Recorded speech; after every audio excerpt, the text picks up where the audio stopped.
everyone, and we are live. Welcome back to Talk It Up. Today's guest back in the building, second time around. Abi, hold on, I got your last name ready. Oh, hold on, let's start over. Let's go. Abi Valcarcel. Oh, did I get close it? enough. Say it. Valcarcel. Valcarcel. Yes, sir. Oh, there you go. Jesus. There you go. How you been, my guy? I've been good, man. Thanks for having me back. Of course, man. It's your first time in the new studio. The last time we did an episode was in the old house, in the old studio. Yep. What do you think, man? It looks awesome, dude. I gotta tell you, you guys like stepped up. Freaking technology looks great. Background looks great. You guys doing pretty good. Or I like how you say you guys. You guys. I mean, it's just you. Me and my other self. You, me. What is it? That movie? You, me, and myself. Me, myself, and yeah, there you go. There you go. It's me, myself, and Will. I don't think we're allowed to talk about that movie anymore. Oh, that's right. Because of the racial tensions, you know? Was it? Yeah, remember Jim Carrey had 3 black sons because the girl cheated? Yeah. Oh, my God. Did you forget about that? Yeah. Dude, sometimes I watch old movies or shows and I'm like, this wouldn't be a thing anymore. Right. Like, you can no longer talk about this. Or even like old stand-up comedies. I listen to it and I'm like, this would never fly. Yeah. You know who weirdly got away with being very non-progressive? Eminem. Like, he was so bad in retrospect. Yeah. And he kind of got a pass, man. The guy still does albums and goes platinum. I think because of the culture that he represents, right? So it doesn't matter what color you are. He did those pro-Trump freestyles, and I think, anti-Trump freestyles, and people like that, huh? Right. Yep. And you already know, like, that culture really likes the Democratic side of the deal. So him representing that side of. I'm like barely learning. Are you political at all? I'm pretty political, yeah. I try. I find it hard to fit in a box. Mm-hmm. Like, there's tons of things that I like on both sides and hate on both sides. Yeah. So I don't know. I've never voted in my life. People Really? are probably gonna be mad at that. Okay. But I never have. You gotta vote. But only because I always felt under like I didn't know enough. And so I'm like, I don't want to make an uninformed decision. So I never did. But I think this next one I might. If I keep on my same path, I learn what I think I need to learn, and I'm able to build some firm opinions, I think I might for the first time. I think research is very important when it comes to voting. I think voting is a great, like, you have to vote. Like, this is the person that you're choosing to run your country, right? Yeah. So it's very important for you to vote. However, don't vote because you're voting against somebody. Vote because you believe that person will have the best tools or beliefs to match your beliefs, right? To make sure that the country runs out a way that you want it to be ran. So that's one thing that I had with my partner, right? She voted against somebody, not because of what she hated the other person. Right. I feel like that's pretty common. And so that's always a difficult one, because I always struggle with, like, what's the best way to do that. Sorry, I'm hearing some echoes. No worries. All right, let's see if that's better. Better? Yeah, I think so. 1, 2. Yeah, it's like that's what I didn't want to do, because I feel like that was very popular. Like, I hate this person, so I'm going to go with that person. Right, yeah. And at the end of the day, are you doing the right thing? Who knows? Smart people will tell you you're not. Let's take a brief moment to address these outfits. What about that? What outfits? The one that you look ridiculous, man. Do I? I look freaking fantastic. This is my second time here. I had to dress up. I wore a tie. The reason why I want to address it is because I'm like 90% sure my wiener is going to pop out at some point. That was not my fault, was it? I'm tucking in my wiener right now. Was no. If my fault? I fully wiener you guys, it's your fault. It is your fault, actually. Why? Because you picked this out. We did. Is it in there? All right. So I got on banana trunks. Yep. With probably the craziest shirt I've ever seen in my life. This is a hillbilly white shirt, by the way. I'm pretty sure someone murdered someone in this shirt at one point. More than likely. At one point, a dude wearing this shirt buried a body. Where, Bill? How are you, Bill? How about the hat? Yeah, that's what brings it all together, right? This is like mostly racist with a little bit of like Hispanic culture in there. Yeah. So it like evens out, right? I have to match me, Hispanic side of it. So somebody had the great idea to pick each other's outfit. I'm wearing some freaking neon orange cargo shorts. Show off the shirt real quick because it ties in the way. Hold on. Look at this. Is that not the most beautiful little puppy that you've ever seen? Then you got a tie to go through all of it. Then you have a freaking necklace. Don't forget that freaking dinosaur hat. Hold on. Let me show you guys. So we essentially we got together and decided that we would pick each other's outfits out, and we met up at a local store, Goodwill, and we're like, all right, let's just pick each other's stuff out and let's make it the most ridiculous stuff we could find. It was actually really funny. It was funny. It was really funny. And a funny part of it is we started picking out jewelry, which was kind of weird to ask the lady, do you guys have jewelry? She's like, yeah, it's all women's. I'm like, perfect. Like, that's exactly what I'm looking for. And then I'm like looking through the jewelry box, and some other lady walks up that's a customer, and she was like, I think we're doing what you're doing. And I was like, I doubt it, but what's up? And then she was like, no, are you doing it for a prank? I'm like, kinda.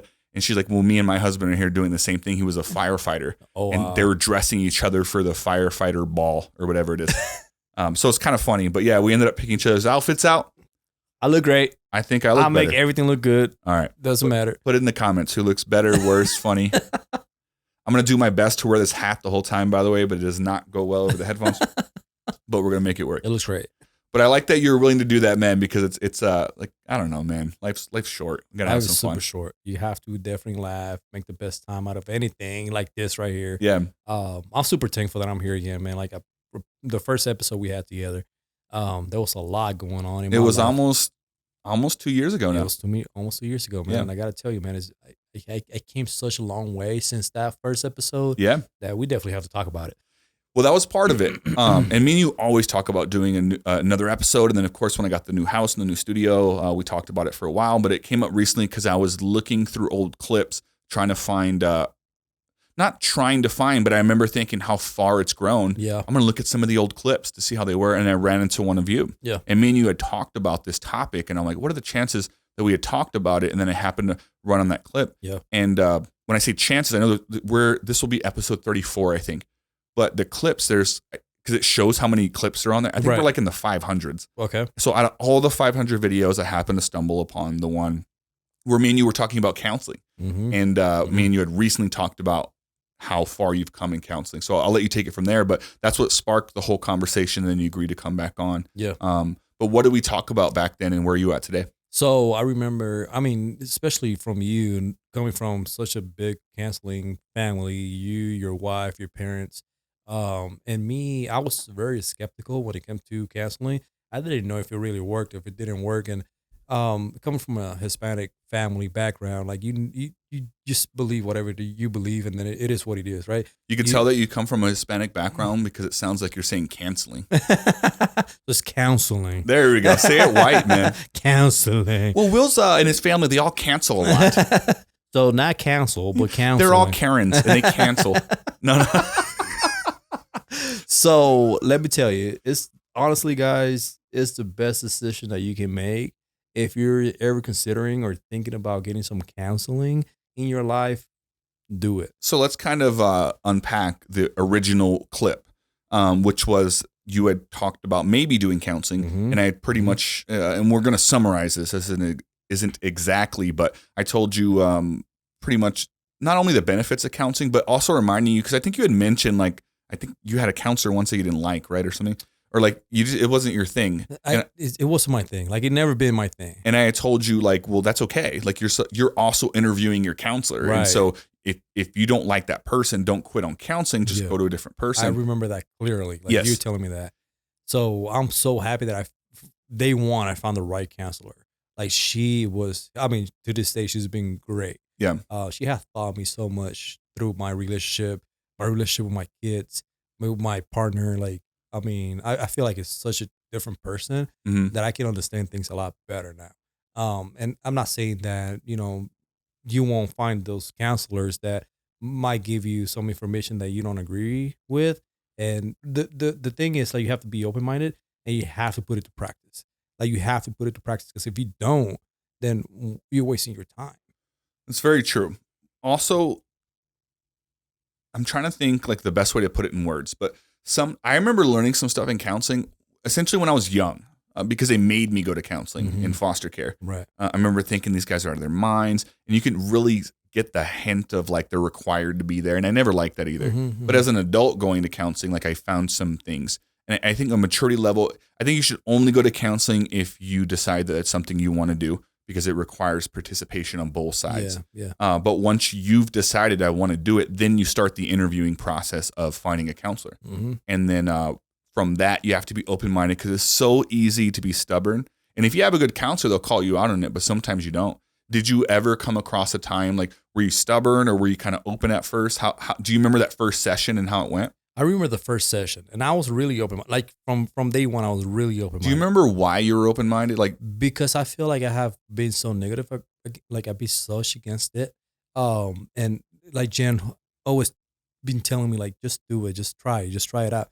And I remember if I'm gonna do this, I'm gonna just listen to what you have to say. Like I'm not gonna go there and be like, my way is the right way and your way or the highway. Like you're right? there to put them straight. Exactly. Right. So there's a reason why there's so many counselors out there. And there's a reason why for some people it works, for some people it doesn't work. So I want to make sure that it works for me. Right. So I wanted to be open-minded and just hear what she had to say. Don't drop the hat. Bro, I'm making it work. And then, I put it to practice. Once I put it to practice and I realized that it's working, like, I'm like, okay, I need to see her again. Okay. And then I put that same counseling section back into practice. Do you remember the first time that you recognized it's working? Yes, I really do. I remember losing control. So I'm very controlling. Like I want to take control of everything, right? Mm-hmm. And then it's not so much of control of my partner, but of the situation. Sure. And then she explained to me, once you control and anger goes together. And that was my biggest issue. So if I lose control of the situation, I get angry, right? And then that leads to an argument. And then, like I was telling you earlier, right, this is a problem. And then when you're angry, you're fighting with your partner. You're not fighting against the problem anymore. So you just throwing jabs at each other. Like you're just fighting her. Or no, like at the end of the day, like she's not at the wrong. You are at the wrong because you are assuming that she's doing something against your belief because you lost control of the situation. Yeah. So that's a lot of things that I've learned so far. Like control and anger goes together. There's a situation, there's a problem. Fight against the problem, not against your partner. So it's been great, man. Like I can't tell you how much it has helped me personally. I'm not gonna tell you I'm perfect today because I'm not by any means. I'm not perfect. There's still things that I need to work on. I mean, I'm still there's situations that happen nowadays that I'm still working through them and understanding. Okay, so why am I feeling this way? What can I do to get better? I haven't seen her in a little while now because of we got a new baby. We we saw the house. So we're in the process of moving and packing and stuff like that. But once we get settled in, I definitely need to talk to her again because there's been situations to the day that I'm like, okay, I need to talk to her about it and just go through it and see what I need to do better to better my relationship. Because at the end of the day, man, like I this, man, like you know my girl and I love her to death and I want to make sure that my relationship works, not just because me and her, but we got some kids involved there too. So yeah, I think it's powerful that you feel that way. I also think it's you guys are great people and great parents, and the fact that you go, I want to be better. Like I think that's pretty cool. Yeah, because I think most people settle and they'll go like, well, I'm not this. My mom used to do that a lot when I was a kid. Yeah. Not to switch the topic at all, but the whole concept of my mom dated some bad people. And I remember the next guy after the last guy. Yeah. And I'm only saying this because it happened multiple times. Yeah. She was always like, well, at least he didn't blink. And she would fill that blank in with whatever the last guy did. So she would be like, I remember her dating a very abusive guy. And then when she dated the next guy, she was like, well, he doesn't hit me. And I would tell her like, yeah, but like, this is still pretty bad. Right. And then she would date the next guy. Like, yeah, but he doesn't, he gives me money, like, so I can go buy cigarettes.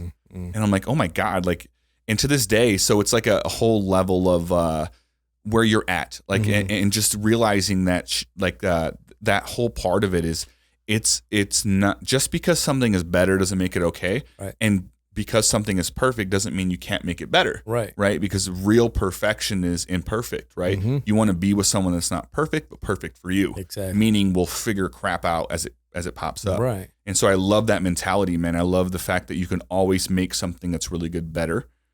I find myself being very particular and like I really hold myself to a certain standard. So I beat myself up about some stuff that I think most people admire about me. Right. And so that's confusing. Yeah. But I think it comes from a place where you just want to be better. Mm-hmm. And I think I'll always feel that way. Yeah. I think I could be like, I could have none of the problems that I talk about today, and I would still find a way to want to be better about some other things. Yeah. And so going back to what you said, like progress and growing and just constantly challenging yourself to be a better person. Yeah. Yeah. Is that kind of what you're feeling now? That's where I'm at. Where I'm at. I feel like since the last time we talked, I feel like a whole new person. And I'll look at you, man, and like I don't know if you ever had an episode where somebody feels so appreciative of the person that you are, but I look at you, man, and like your attitude, you're always funny, you always have the right attitude, you always want to laugh, you want to make people laugh. Like that's the people you want around you. Mm-hmm. And just knowing about your background and just knowing the type of person you are today, like I'll look up to you. I don't know if any of your other friends look up to you, but I look up to you because you make me feel like, man, my problems are small. Like you going through a lot of shit. Like you go through a lot, and just to be the person that you are today, and I'm just letting little things bother me. Like there's just so much growth to do, and I'm happy that I took this decision, and I'm growing so much. Of course, it's still a lot of work to do. I'm not perfect by any means, but I feel like I'm at a place right now that I can understand my mistakes where I was not before. I thought I was always right. Now I know that I'm not always right, and I can learn from each individual that comes through my life, and this counselor has been, she's been awesome, man. I appreciate that, and I think that says a lot more about you, like your ability. Because I could be the greatest friend in the world, and I appreciate everything you said, by the way. And I don't always get that. I of course I get some of that, and I don't ever look for that. Mm-hmm. So whenever it happens, I really do appreciate it. So thank you for that. But I do think that says a lot more about you, because I can be the best friend in the world, and someone just doesn't really need that or want that or take that. So the fact that you're able to take those parts and put them towards whatever you're doing is amazing. And I think that's what makes good friends, is being able to appreciate the other person. I could say several things like that about you. And I've already told you, I'm pretty sure I will go to you for a lot of things, specifically when I become a parent. Yep. Because I have no idea what I'm doing, and I will always be critical. And you're one of those people that I don't have to explain that to. You kind of already know. So you're like, all right, I'm going to address this because Will just thinks that's just the way he rolls. There's nothing worse than telling someone what they feel is wrong, right? And even if it's a good thing. Right. Like, I tell people sometimes, like, I feel like I'm nervous that I'll be a bad parent, or I'm nervous I'll be a bad friend. And their first response is typically like, you're not. And you're going to be fine, and that's fine. But like, with you or with anyone else that knows me really closely, like they'll know, like, all right, that's just Will's perspective. Like I don't have to address that part. I'm just going to address it from the fact that I know that he's coming from a place where he's trying to be better. Right. And I think that's where I'm at in my life. I am so proud of you, man. Like I love the circle of friends that me and Laura have going right now. Yeah. I feel like we're riding this wave. I feel like sometimes you don't know about the wave until the wave isn't there anymore. Yeah, absolutely. And then it's in retrospect. And you go like, wow, like I sure had it so great back then. Yeah. And I never want to be that guy. I always want to be the guy that's appreciating the wave at its highest peak. Yeah. And I feel like that's where I'm at in my life right now. I feel like I have wonderful friends. I have a wonderful job. I have an amazing wife. Yeah. I couldn't ask for more. You know what I mean? Yeah. I was at your wedding, man, just to be part of it and just seeing the happiness and your friendship with everybody else. It's just amazing to just be able to be part of your life. Like we haven't talked about the wedding that much on the podcast, so that might be a that will be something we'll bring up. But just before we get to it, I want to let you know, like, just for you to just be so concerned about being a parent, that already makes you a good dad. Like maybe it also might make me that weirdo dad that's like trying to figure out how to stop all this weird stuff. I'm sure there's books out there. I haven't found the right book, right? to make like how to teach you how to be a good dad, dude. But honestly, every kid is different. I don't think you gotta ever find a book that will fit to you to where you gotta be the right dad. Yeah. I can tell, like my daughter, she's 7 years old, so she's different. My son, he's 5 years old. He's super active. He's different. And then I have a newborn. She's 7 weeks old, 8 weeks old today. Yeah. So you always find the right way to make sure that your kids are okay. So there's not you're never gonna feel like you're the perfect dad. As long as you do the best you can. I think that'll make you the great dad. And I think you do a good job of like reminding me of that, because I think I freak out about weird stuff. But I think I'll be nervous even if like it doesn't matter. It's like super the amount of there's no amount of information that will just make me feel good. It's super I think I'm always nerve-wracking. going to freak out about stuff. It's super nerve-wracking. I have a new she's taking this medication to get some kidney situation checked out. Mm-hmm. I shoved that thing through her mouth, she's choking. I never done that before, so I'm freaking out, so to this day I haven't done it again. Like, Jen, you take care of that. So it's you never gonna be perfect, but as long as your kids get excited when they see you when you get home, that's the best feeling ever. As long as your kids love you, Yeah. and they know, like, Dad, come over here, cuddle with me, or Dad, come over here, I haven't seen you all day. Like, my daughter makes me feel so special, and then my son, like, as soon as I walk through the door, it's like, let's go play catch. So he knows that he can count on me anytime that he feels like he needs to play with somebody. And then through this day, I call him my buddy. Like, he's my best friend. And then when I get that same reaction back from him, it's like, oh, that's my buddy. That's my best friend. That makes me feel the best ever. Because, growing up, like, I had my dad and I had my mom growing up, but I don't feel like I had that relationship with neither one of them to where I can just be like, those are my best friends. So I want to make sure that when my kids grow up, they know that they can count on me for whatever situation it is. It could be a boyfriend, it could be a girlfriend, it could be whatever situation. They can turn out gay. I don't care. Whatever it is, I don't care. I want to make sure that they can count on me and tell me whatever situation they're going through, and they can make sure that they gotta receive the best advice ever. Yeah. Because I'm supposed to be that person. I'm supposed to be not just their dad. Like, of course, I'm gonna provide.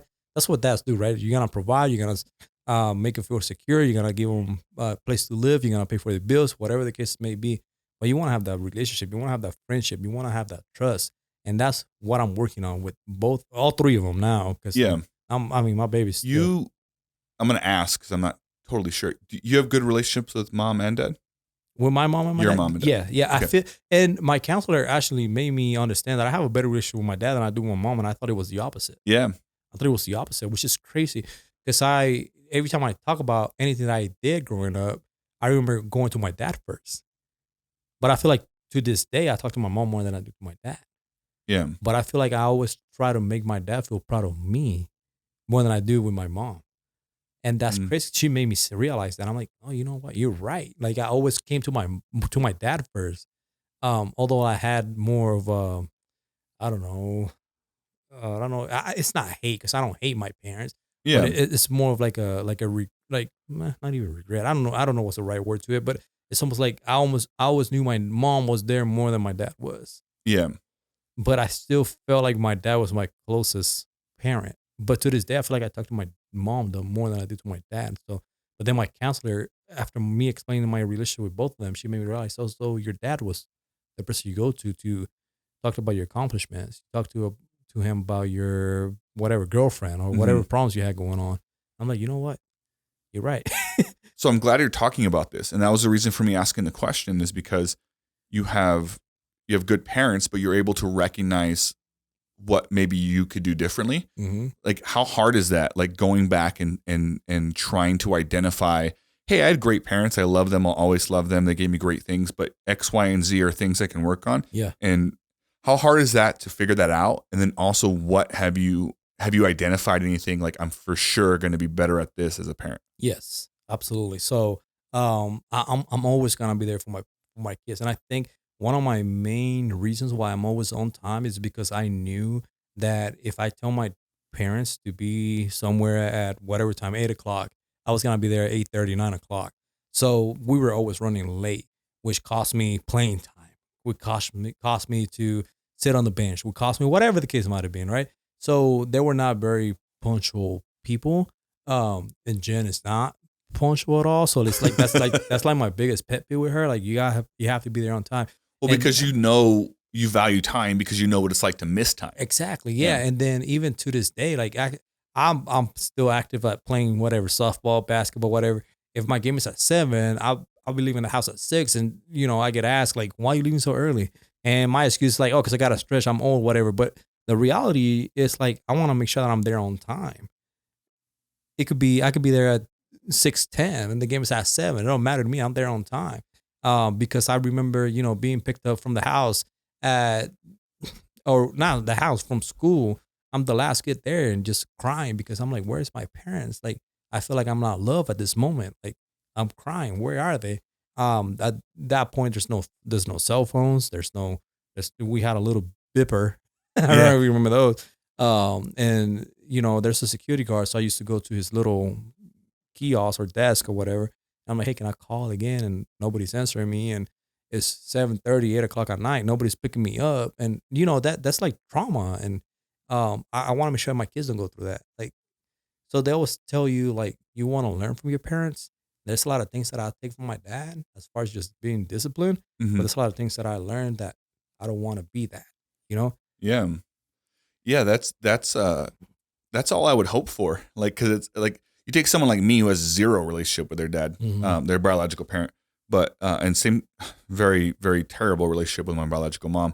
But I feel like I kind of do the same thing. I feel like we can relate in that way. I'm also a time person, by the way. And we were talking earlier, you have a lot in common with my wife, and I have a lot in common with your wife as far as personality traits. But this is one of those things that I think I have in common with you, where I value time and I want to be there on time. I'm the guy that leaves early to be somewhere on time. Yeah. Because that's a shitty feeling, man, to like be waiting for someone and they don't show up.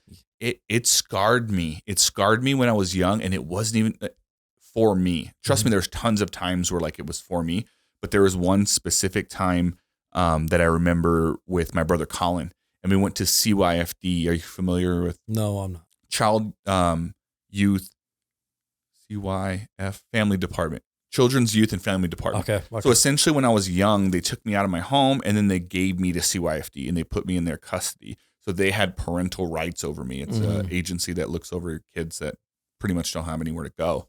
And so I would go there to visit my younger siblings and to have supervised visits with them while they were in a different foster home, because I was in a different one. And I went there one day and my brother Colin was there, and I didn't get to spend a lot of time with him. And he was my older brother. He was my idol. I just loved him. I just hadn't seen him in a while. And he was in a different foster home. And I was leaving the visit. I got into an Escalade. And the only reason that's important is because of the symbolism of it, right? Okay. The foster family that I had at the time really cared about their kids. So they had two biological kids, Jacob and Patrick. And they loved these kids so much and believed in them that they had this nice Escalade. They had a few vehicles, but they're like, you take the Escalade. And they drove me that day, my siblings. And so I got in this Escalade, which at the time I didn't even realize was like a privilege. I just got in there because they were taking me home, and then we're leaving. I'm sorry. Let me rewind a tiny second. When I had walked out, I ran into my brother Colin, who lived in a different foster home. And he was like, hey, do you think you guys can give me a ride?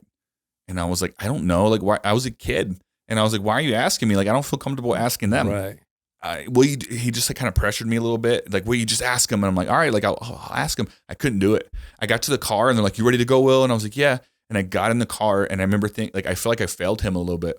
And we got in the Escalade and we're driving, and I look over and I saw my brother Colin at a bus stop. Yeah. And he's super creative and he's a survivor. And I'm sure he figured out, like, I'm just going to have to catch this bus. And so we're driving and we stopped at the light, and I looked to the left and he's at that bus stop. And I just felt like I had failed him. Like, I remember looking over at him, just seeing him standing there.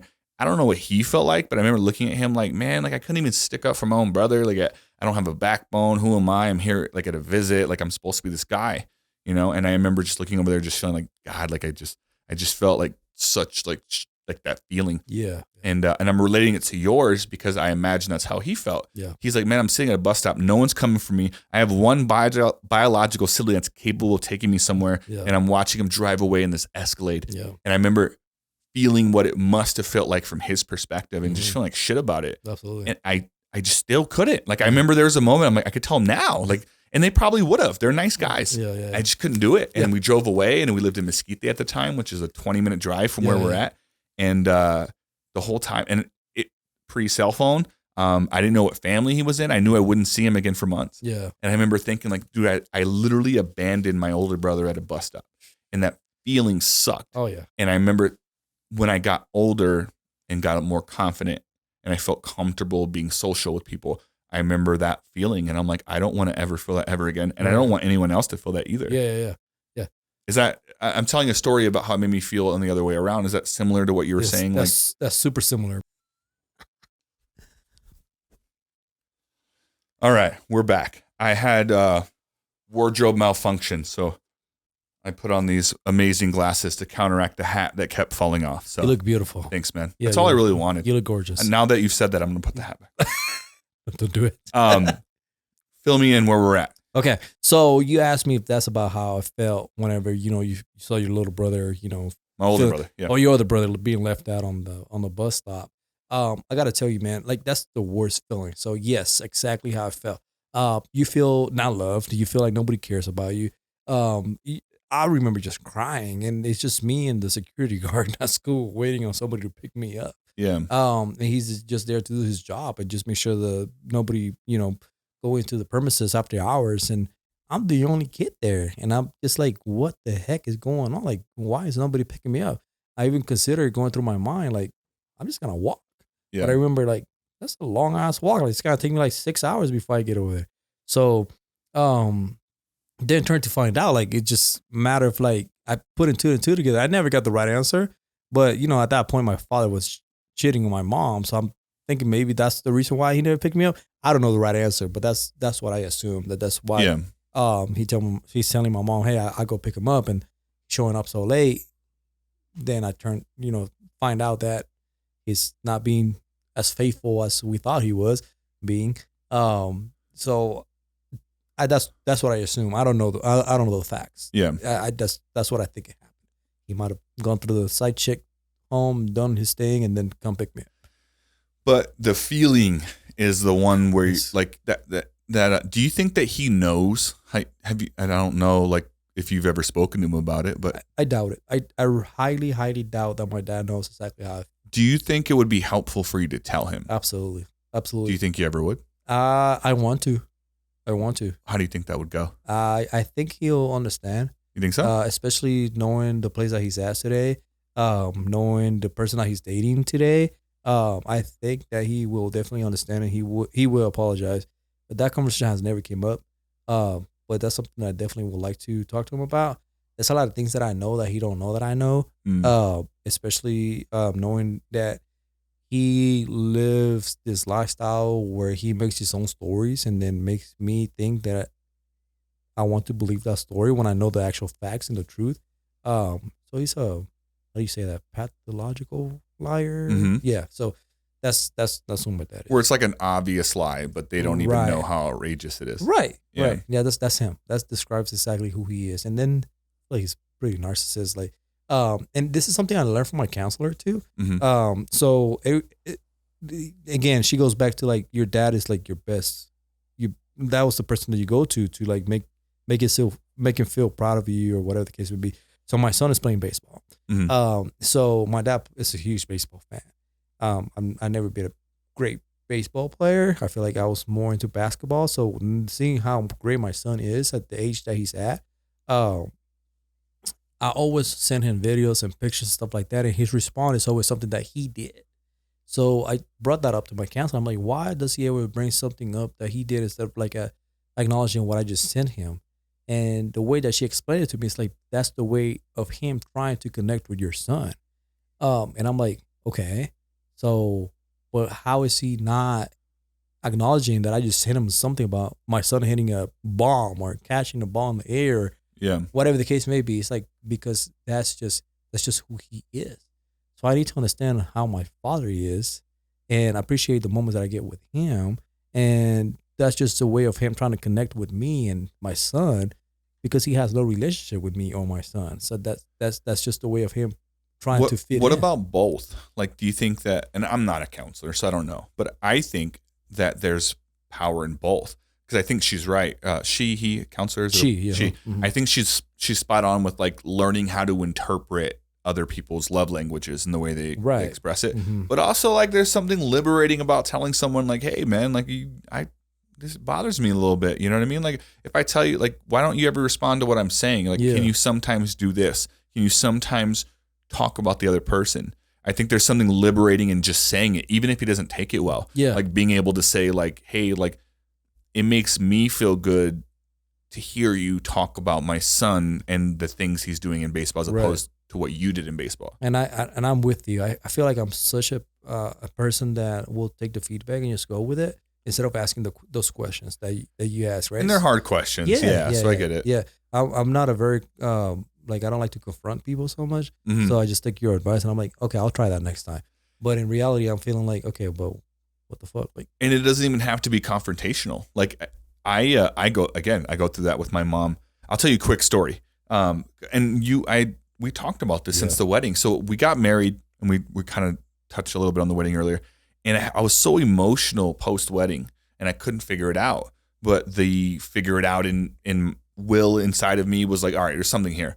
And I'm like, why do I feel so sad about literally one of the most happiest moments of my life? I had nothing but good memories from my wedding. I felt great. And I struggled with some stuff. Some stuff came out about my mom, and I felt like I was in a good spot. But I remember thinking, like, there's something here.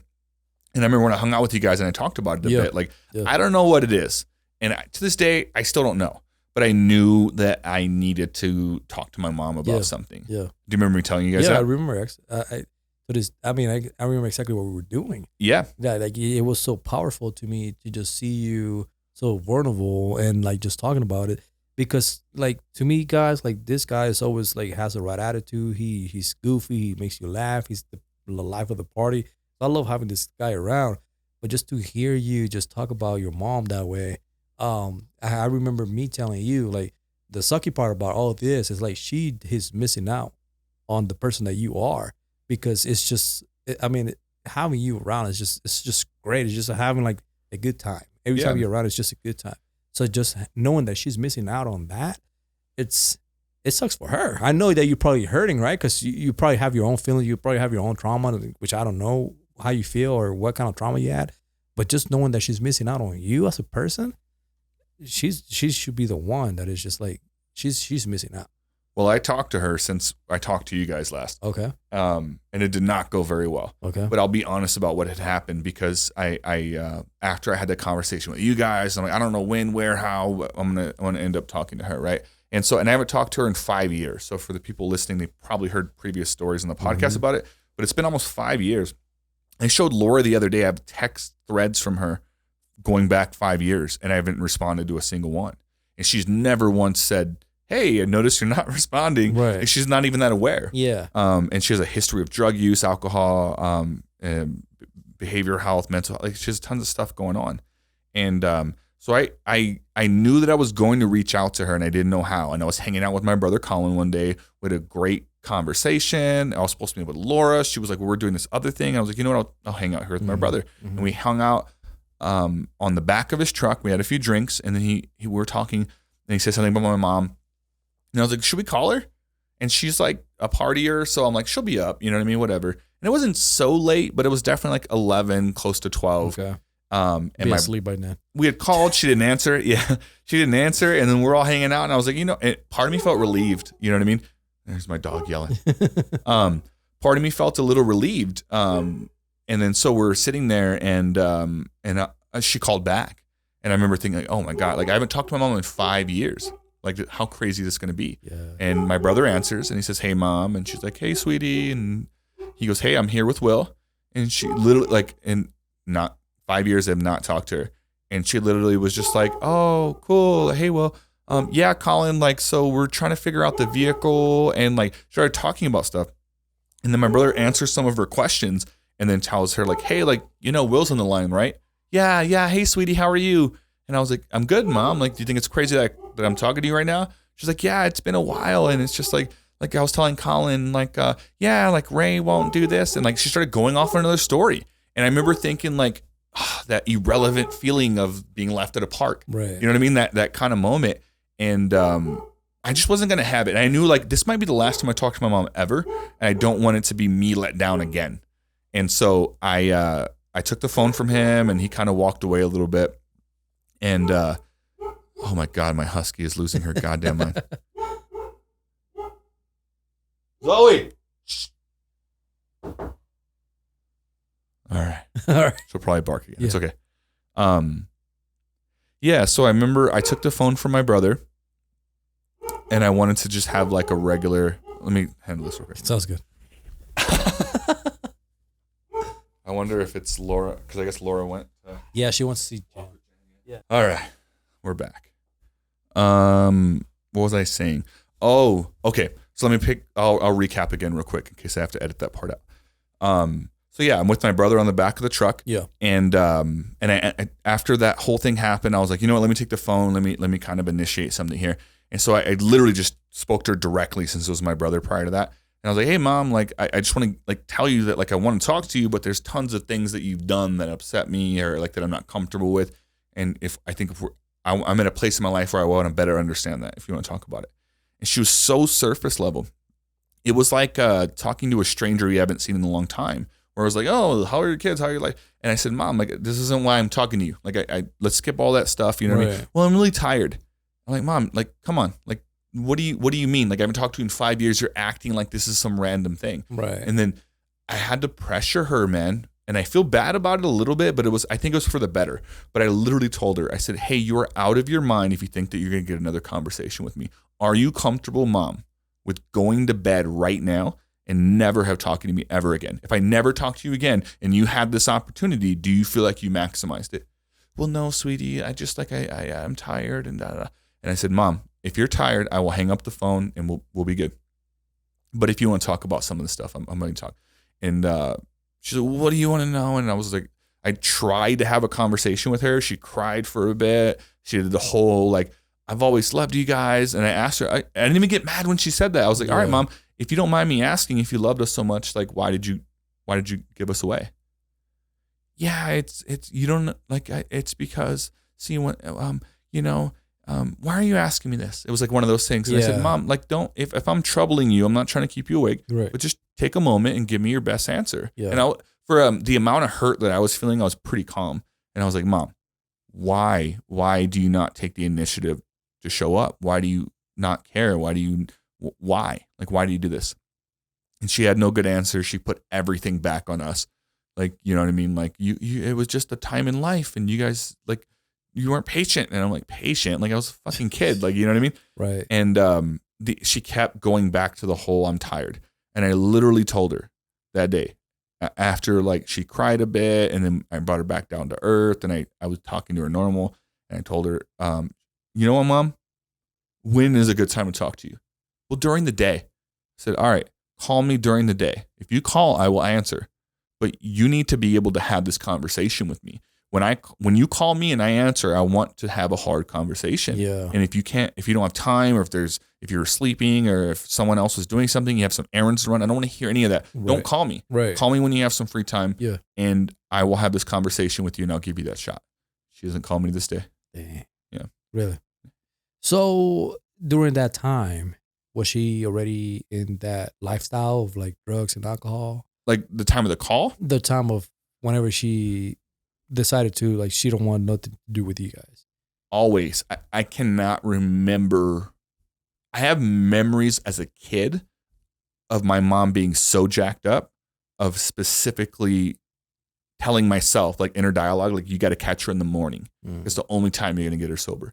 Like, I don't have a sober memory of her. Yeah. Even when they took me out of the home and she would show up to like some visits, I don't think she was sober at all. So you coming from a family where there's a lot of counselors, do you have given her the opportunity of like understanding, like, she's gone through her own trauma and like she's just not right mentally? So you think, well, what is the opportunity? Like I've given her the same opportunity I would give anyone else, including people I work with that aren't even like my family. She still has an opportunity. I don't have a lot to ask. Right. Like I'm not asking her to like get clean. I didn't even ask her to be sober the day I called her. I just said, can you talk? No, I can't. Well, can you call me when you can? Yeah. You know what I mean? Like, whatever. She can call me. Hi. I don't care. Like, my ask isn't so big that I feel like it's unachievable for her. Yeah. I have an understanding of it. I feel better having made that call. It sucked.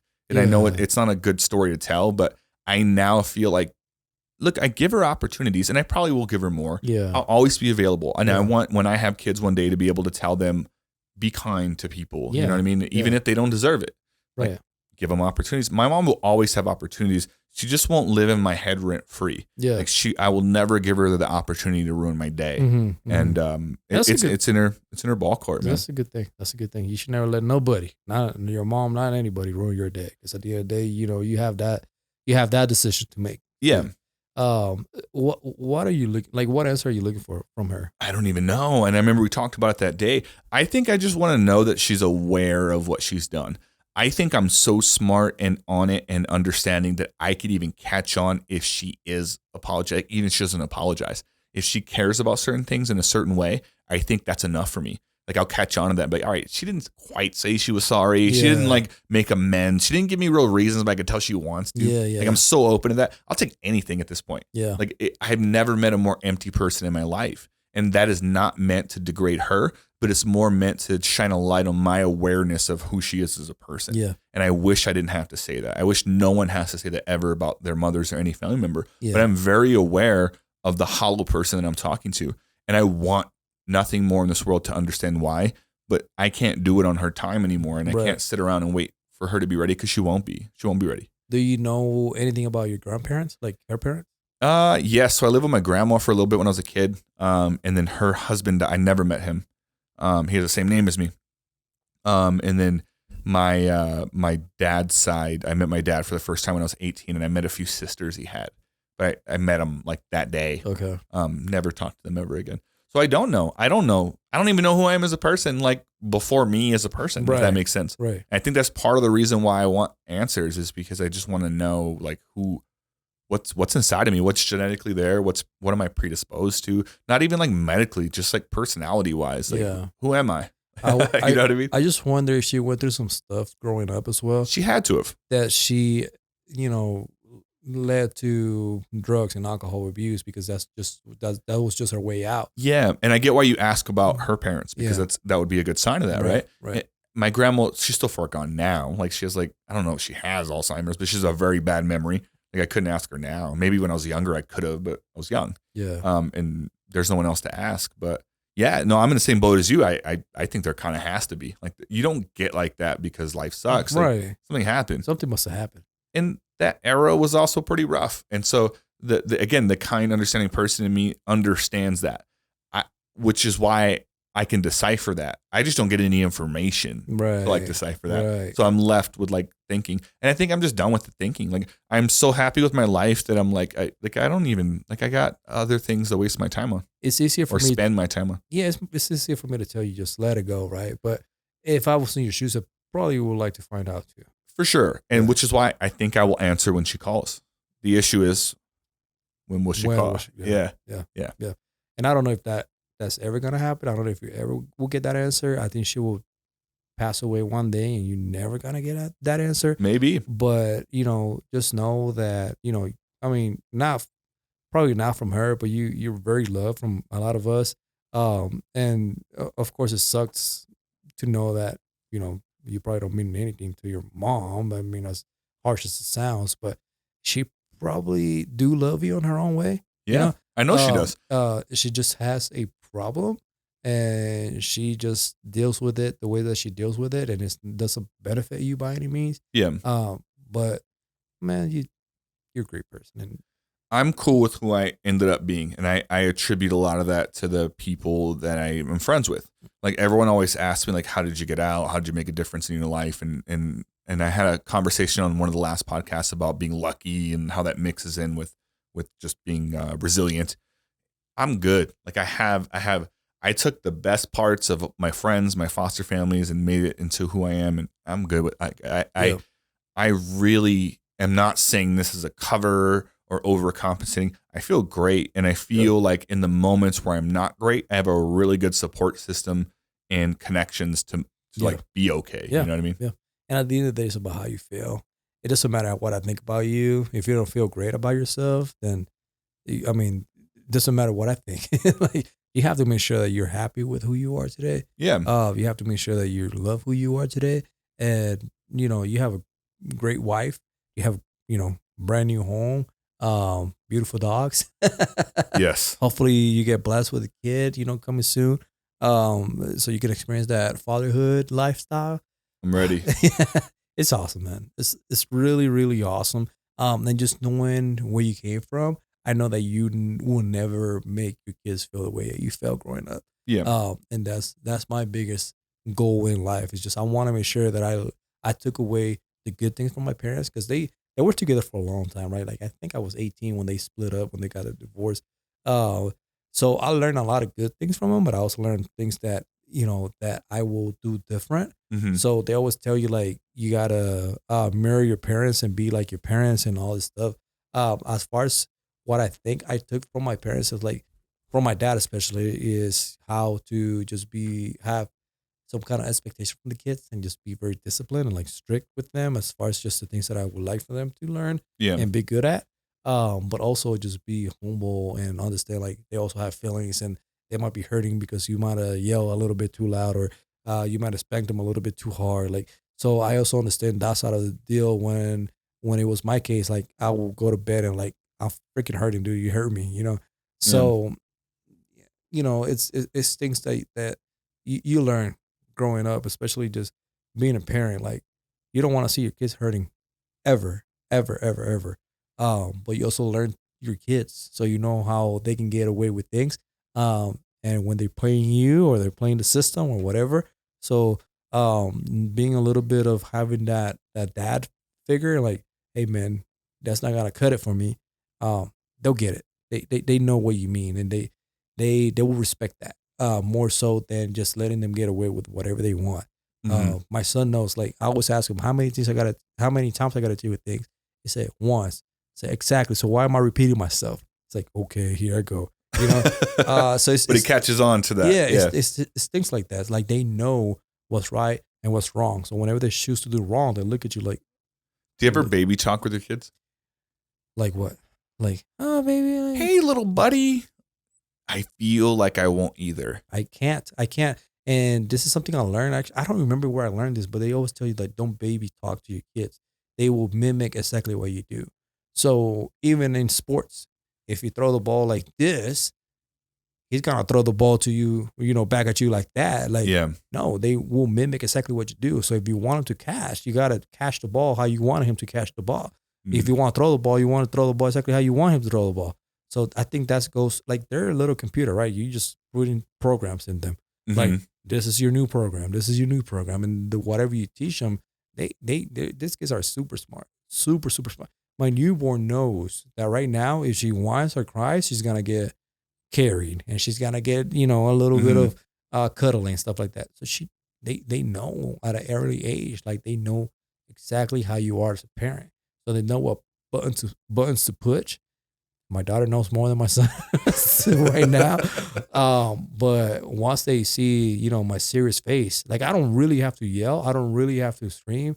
Like as long as I give them the look, like they already know, like it's time to stop. Yeah. And I know you get to that point. Yeah, I think so too. I think we have a good balance because Laura's the baby talker and she's the care for every little thing. And I'm kind of like not directly the opposite, but I'm more of like, let's give it a moment and like see how this plays out. Yeah. And I think that's why we balance each other out very well. Yeah. Yeah. And I was listening to a different podcast recently talking about couples that last well in life.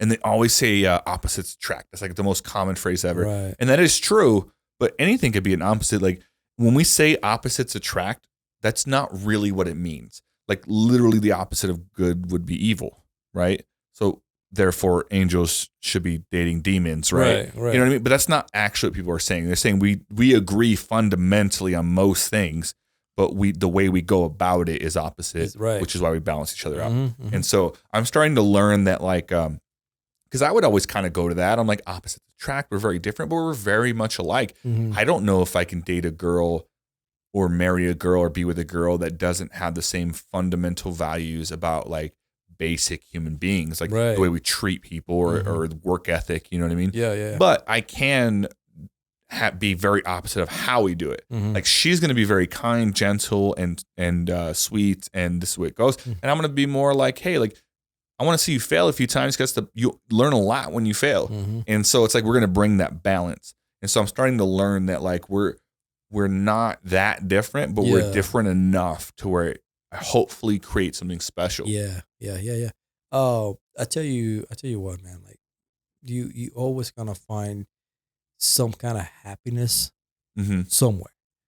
If it's your partner, if it's your kids, if it's just this what you're doing right now, whatever it is, you gotta find it somewhere and just go with it. Yeah, like, just stick to it. Go with it. And just be you, man. Just be yourself. Don't try to please anybody else, because at the end of the day, if you please other people, are you really being you? Yeah, that's a bad one. Are you really being you? I'm running out of people to please, man. Which is a good thing. Yeah. Like I don't really feel like an overwhelming burden to like do something a certain way anymore. Yeah. Like I'm happy with where I'm at, man, and I feel like people will fall in their place in your life, and there'll always be those moments where you clash with certain people, but like I kind of think like those are the moments that challenge you the most, and you kind of like see different perspectives. Like I'm good with that, man. Yeah, I'm just glad with the people I have in my life right now. I have you, I have Laura, I have Jessica and Vince. You know all my close friends. Like it's literally all you guys. And moving from a place that I came from, I came from Dallas, right? First of all, this accent comes from Puerto Rico, right? So I went from Puerto Rico. So you moved twice, man. Yeah, so I went from Puerto Rico to Dallas, where I left some of my friends behind. I came to Las Cruces, New Mexico, where I met you guys. And it's like God put people in your life to learn different things, I feel like. Yeah. And you get the good and the bad, and you roll whatever you want. You either want to do good or you want to do bad, And I always feel like I always want to do good, right? Especially being a family man. I'm a dad now, so I have to make sure that I'm that, that leader. I want to be that role model. I want to make sure that my son looks at me and say, like, I had the best dad in my life. My daughter look at me, it's like, that's my best friend. Like I can talk to him about my boyfriends. I can talk to him about whatever comes up. We have some friends. Well, not we, but my wife parents have some friends that we went to their daughter's graduation party, and just seeing how she and her dad relationship was. I'm like, that's the kind of relationship I want with my daughter. How was it? It was just cool. Like, hey, can I spend the night here with my friends? And it's like, he said no, and she's like, okay. Like, like it wasn't like an argument. Like it was like, okay, I understand what you're saying. The oldest daughter say, hey, I'm gonna go to this other party. It's like, okay, just call me when you whatever. Don't drink and drive and stuff like those kind of advices. Like that's what I want with my daughter, because I want her to know, like, you can trust me. Like I know what I need to say or what I need to do, and make sure you make the right decision growing up. You're gonna have an interesting battle, and maybe I will too if I have a girl. But you have two girls. So you're going to have this battle 2 times, where you're going to be someone they absolutely admire and look up to, or you're going to be someone they strive to date someone very different. Like and that's going to be in your hands to figure out. Yeah. That's a crazy thing to think about, right? Mm-hmm. But you're literally like, the way you treat and interact with them is going to decide who they date and who they end up going on with, right? Yeah. And so it's interesting, because if I had to guess, if we interviewed a woman, a full-grown adult woman today that had a bad relationship with their dad, and we also interviewed the dad, I don't think the dad would say like that was his intention. Right. He would probably say, I wanted her to do X, Y, and Z, and I wanted this relationship, and it just didn't work out. And so it shows that good intent isn't enough. Right. And so it's like, it's really the sacrifices and those hard things of like, hey, like I love my daughter and I want to beat up the guy she brings home, but I also want her to trust me, to introduce me to someone, to even want to bring them home. Exactly. And it's like this fine balance of where you're trying to like, that's gonna be difficult. I think our job as a parent or as a dad is not to tell you what you should or not do. It's just to give you the advice based on my experience and what I know. And then it's up to you to make the right decision based on what you want to do. You think you'd be pissed if your daughter brought home like a guy you hate? Absolutely not, because I have to show her support. Well, let me walk you real quick. So it's fast forward, and your daughter, I want you to meet this guy. I've been dating him. I met him in college. Mm-hmm. You're gonna love him, Dad, because that's what everyone says, even if you don't. Right. And then he walks in, and he has face tattoos, and he's white, and he's totally not cultured with his whiteness, whatever that means. Right. I'm allowed to say that, right? I'm white. Yeah. And then he's saying stuff that you don't get, and he's clearly not a good guy. And he's clearly he's talking wild, and you're like, oh my God. Like, what would you even do? I think my let me think about that. Like, beat him up. Yeah, right. But I feel like my reaction to that would be just act as cool as possible. What if he did something so blatant that you had to say something? What if he literally in front of your daughter was like, go get me my drink. I told you. Sorry. She does this all the time. I think that that's a conversation I will have with my wife, and then pull my daughter aside and just give her my advice, and then it's completely up to her to make that decision. You don't think you'd be rude to him? I think so. I think I know you enough to say you would. But I don't want to. I don't want to be that guy. I don't want to just be like, because she likes him for a reason. Right, exactly. And your job is to probably figure out what that reason is. Exactly. Yeah. Exactly. As opposed to being like. To being that guy's like, no, he's not it. He's loser. Not it. Yeah, he's not it. Because I don't know. What if he changes? What if he's it? Like, what if he's going to treat her the way that I want a man to treat her? But as a role model, as a dad, you want your wife to find somebody, or not your wife, your daughter to find somebody like you, right? Because you want to make sure that your daughter feels secure enough with you that she wants to find a man like you. Like, that's something that Jen told me. It's like, I always wanted to find somebody like my dad.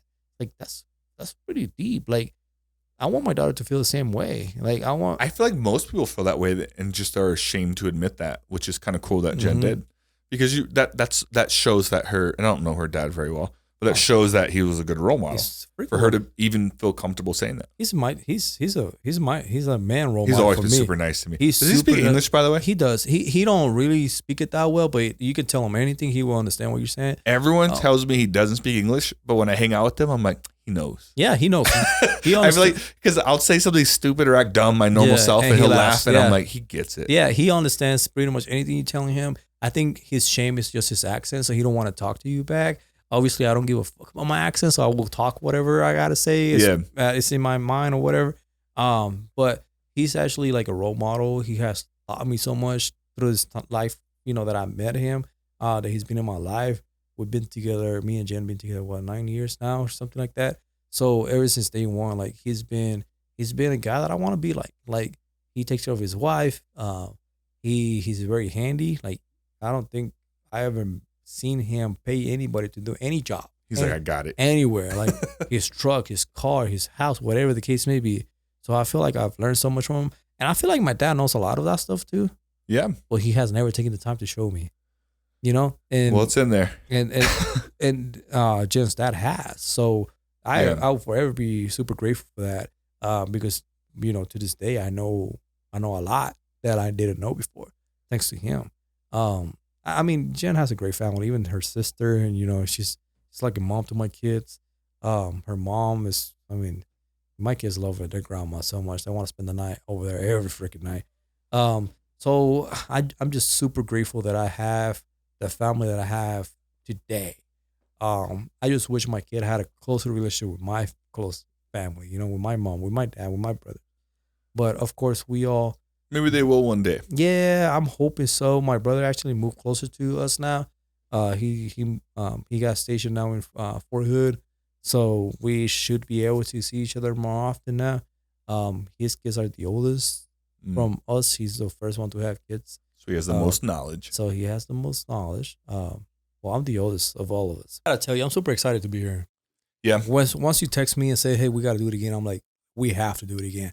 Because since that moment to today, man, I'm a different man. I've been through so much. I've learned so much through life. And I always enjoy this time. I feel like it's also another counseling section for me. And for anybody who's listening to this, there's obviously something that intrigued them to stay on and just listen to this whole conversation. Yeah, we're deep in.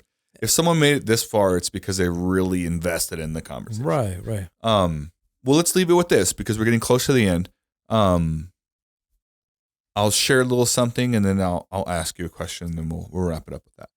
And I know we kind of dove into a little bit earlier in the podcast, but I have like my brain will remember things in a certain way, and I've recently been reflecting on my wedding day, and just how and you were there, so just how emotional I was. And I'm not an emotional guy.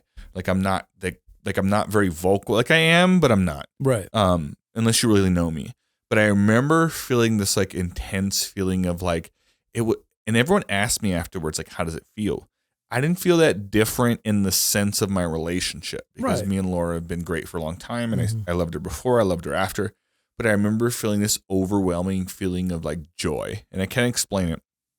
And I don't know why. And my cousin jinxed me, by the way.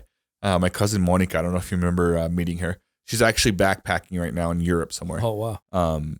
I was so glad I got to catch up with some family members that I hadn't seen in a long time. I was so glad to see her. I was so glad to see a bunch of other family and relatives. And she kept telling me, she kind of jinxed me a little bit. But we were talking beforehand, and she asked me, she's like, "Are you going to cry?" And I said, "No." Like, and I was like, I didn't even think about it. I said, "No, like probably not." And then I started like being like, all right, like maybe, like I'm open to it, but like probably not. Like I feel like I'm so ready for this that I can't see a situation where that happens. But I promise you, like, and I did it with like a smirk. Sure, like if I feel it, I'll go for it. And she ended up telling me like, I just love it when guys like, especially like masculine men like show their like emotions, and I'm like, all right, well, like enjoy that. Yeah, like you'll probably get good that thing one you're day. not masculine enough. Yeah, good luck. Thank God I'm a little bitch.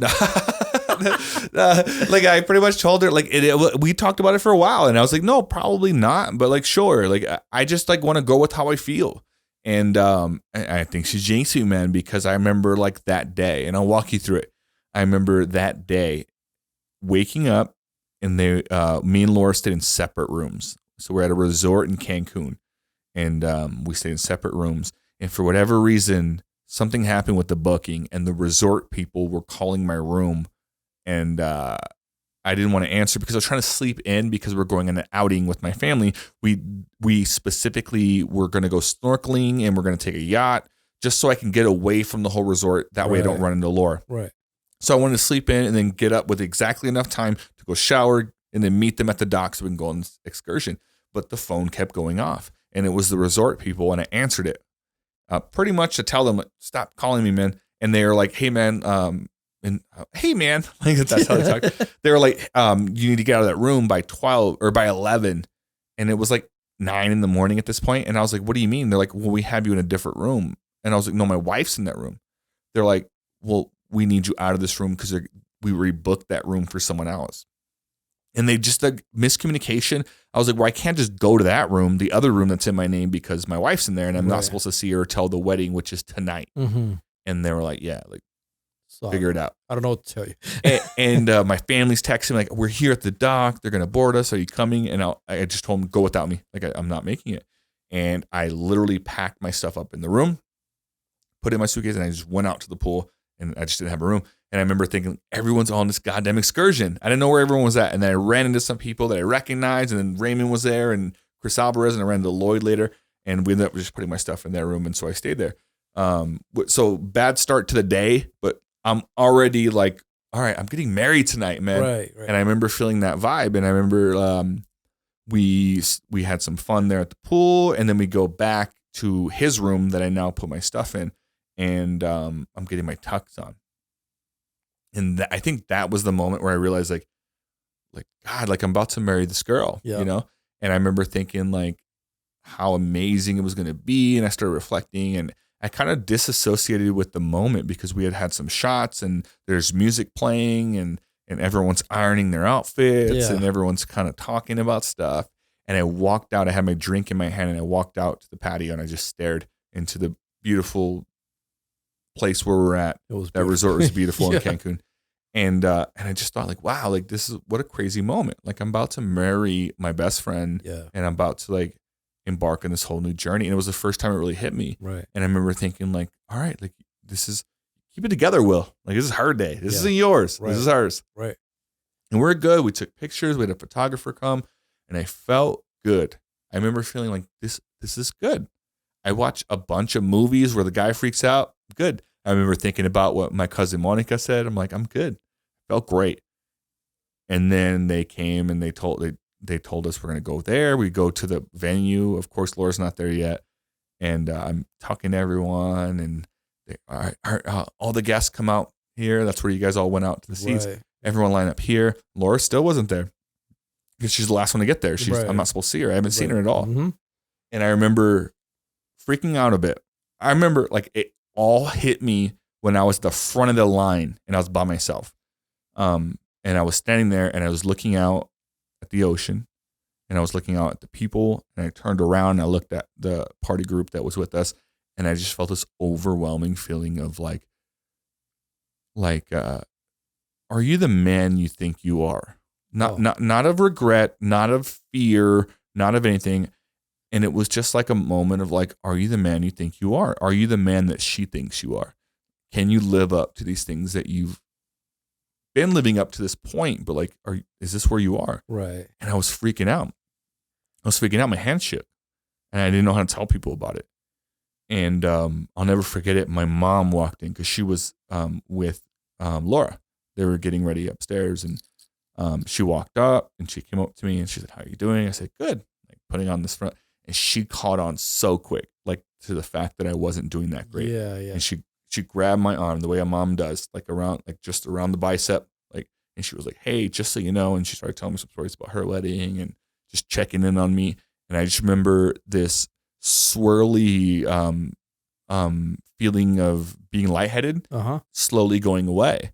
And I was like, wow, like, I don't know what's going on, but keep talking to me. Like, this is working. And she was so great. She was so great. And I told her since then, and I don't know if I fully expressed that to her, but she was just like, "You're going to be great. I'm so proud of you." I could see that love in her eyes. It just made everything okay. And I felt calm. And I was like, you know what? Like, this is going to be okay. And they do the music. We walk out in a line. I'm the first one up there. I get to watch all the groomsmen come out and do their dances and stuff on the floor, and everyone's lining up. And I'm like, all right, you know what? I'm good. My mom sits down, and everyone's lined up. And then it was the song for the bride. And I remember thinking, we had picked these songs, so I knew the song would come on, right? But it just hit.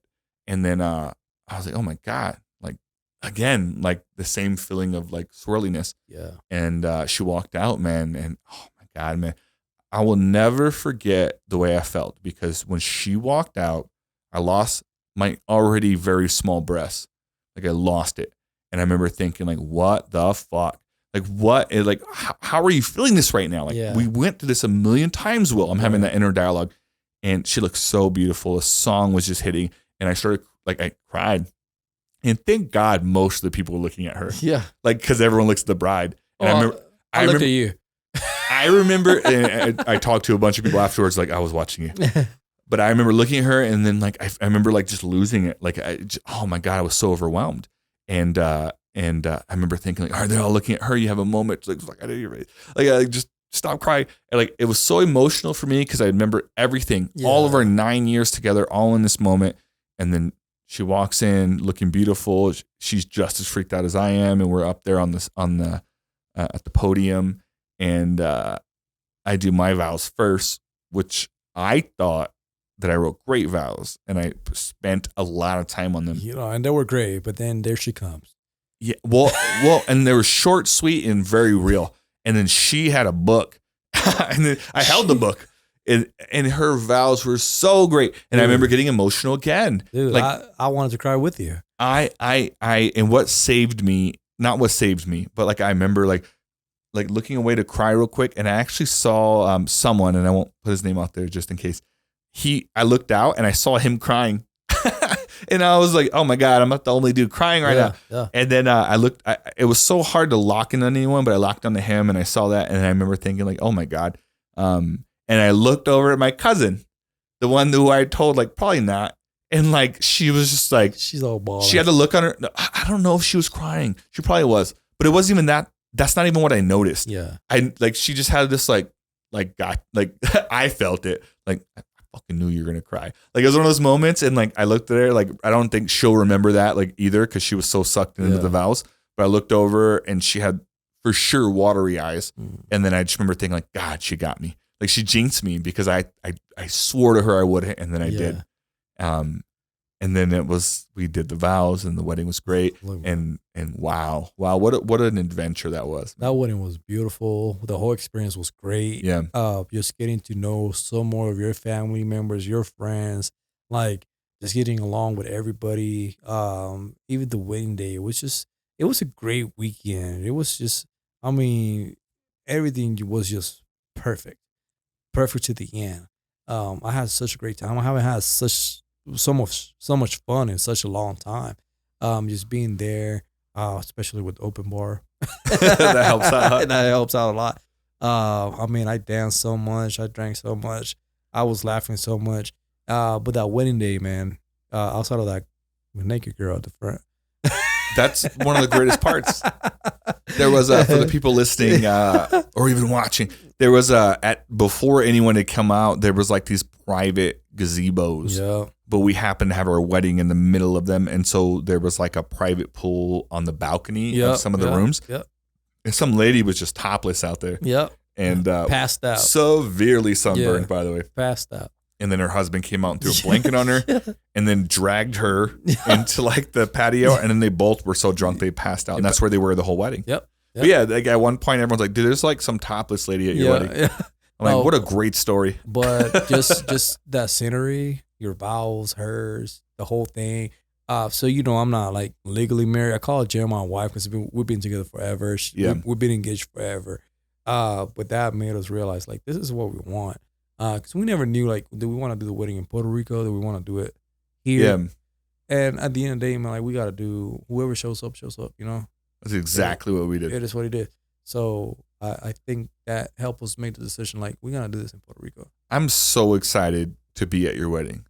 I don't even care if I'm like part of the wedding, like if I have any input ever. I don't care. Like just to be there to see you guys like have that moment. Like I'm totally in for that, man. Yeah. And I don't say that about a lot of people. Like and hopefully no one else as my friend takes offense to this. There's some people where I'm like maybe one day, but like, I'm super like excited about that, man. I hope that you invite me. Oh, you most definitely will be invited. And I appreciate you saying that. Because of course you're gonna be invited. You and Laura will be invited. And just I mean, you guys mean so much to us, and just seeing how good it was for you guys. That's exactly what we want as well. And we just learned like we gotta do what we want to do, and the people that are gonna show up is the people that want to be there for you. Yes, and then you'll find a great balance of the people that didn't, because some of the people that didn't show up actually also really wanted to, and just life happened. Yeah, some of them didn't really want to, and it made me realize like, oh shit, like it made me recognize like what lane I'm in with that person. Yeah. But you guys will go through that too. Yeah. But you're right. Like you can't, if you wait for someone, there'll be someone else that can't. And the timing's never right. Absolutely. You just go for it. Right. Let me leave you with this because I know we're getting pretty late in the podcast. We're going to have to wrap it up. I did a great segment with William Benjamin on the last episode. If you haven't watched it yet, go back and watch it. Make sure you subscribe.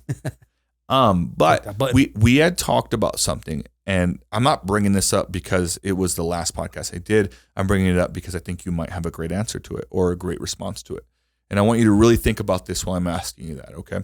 And really, really, really zone in with me real quick. Okay. We had talked on the last podcast about when someone passes away, how impactful that is, and how as human beings, we all really remember that person for their best qualities, even though they may have had some bad ones.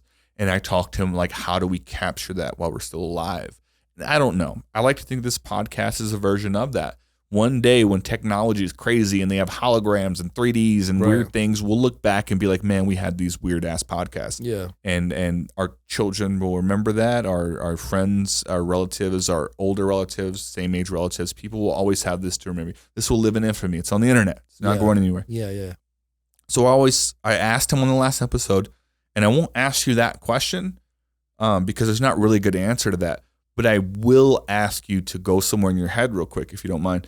And if we decided, let's treat every person like it was their last day, and we would all be better people, and we'd all love and be understanding and just have these moments, right? If you could do that, let's say that this was a moment that you look back on, even if it was mine or the last moment with me, what would I have told Will? Whatever it is, I'm not wishing bad on anyone. Like what do you want people to know about you, Abby, as a human being? What would you want your kids to know about you? And what would you want your wife to know about you and your friends? Who is Abby? And what do you want to be remembered by, good or bad? That's a great question, man. And it's just something that I have never really thought about or gave, I guess, much thought. So I'm just repeating myself. Sure. But I want people to remember me as somebody that has always tried to find a way to be happy. Always has tried to find a way to make other people around me be happy. I never find I'm one of those guys that don't try to find an excuse, but actually a solution to whatever problem it is. I'm a go-getter. I'm a hustler. I'm a fighter. I came from Puerto Rico to Dallas with like $20 in my pocket, and here I am today. You know, I feel like I have a pretty good lifestyle. You know, I found a great partner, so I want people to know me as just as a fighter, man. Like I'm never negative. I'm always try to find the positive side of things. I know how to admit when I'm wrong. My only concern, if I was to die today, coming from my background of being so Christian and like believing in God and all that stuff, it's like if I die today, I'm not going to heaven.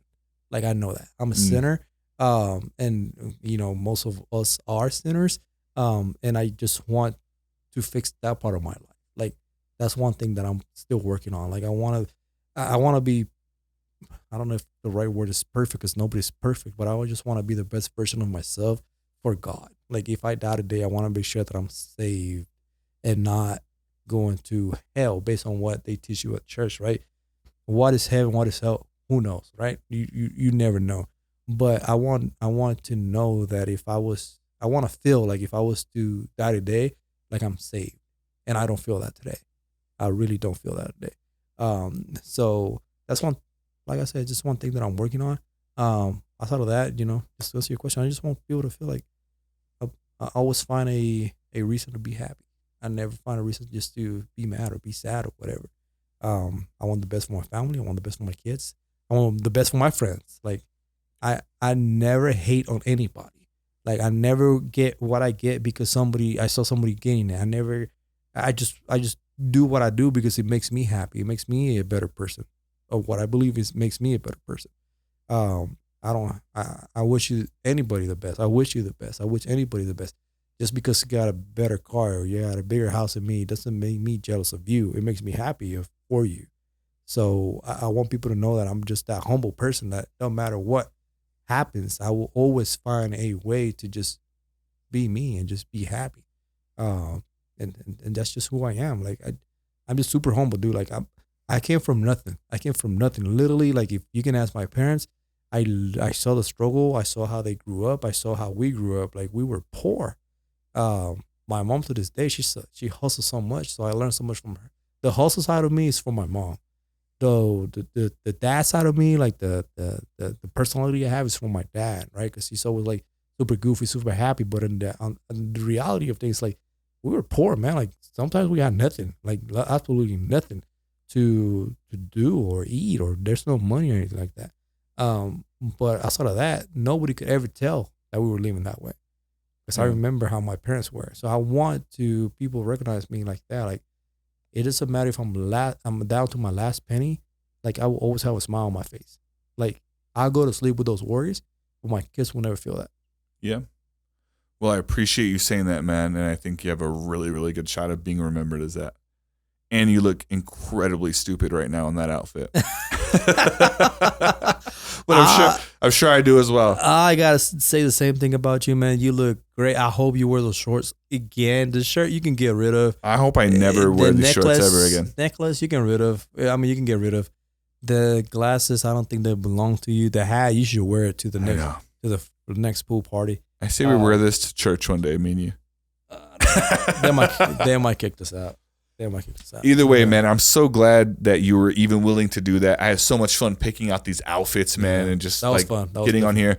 Again, every time we do a podcast, we always kind of have an idea of how we think it will go. Yeah. And every single time I'm done with you, it's gone the complete opposite, but in a great way. Absolutely. I totally appreciate you being here, and I think that we should do it again. Let's not wait 2 years next time. I know. I think pandemic happened, and you guys move in, and no more pandemics, government, please. Yeah, please stop that. Gas prices are high enough. All right, let's get us out of here so we can hang out, ladies and gentlemen. Abi Valcarcel,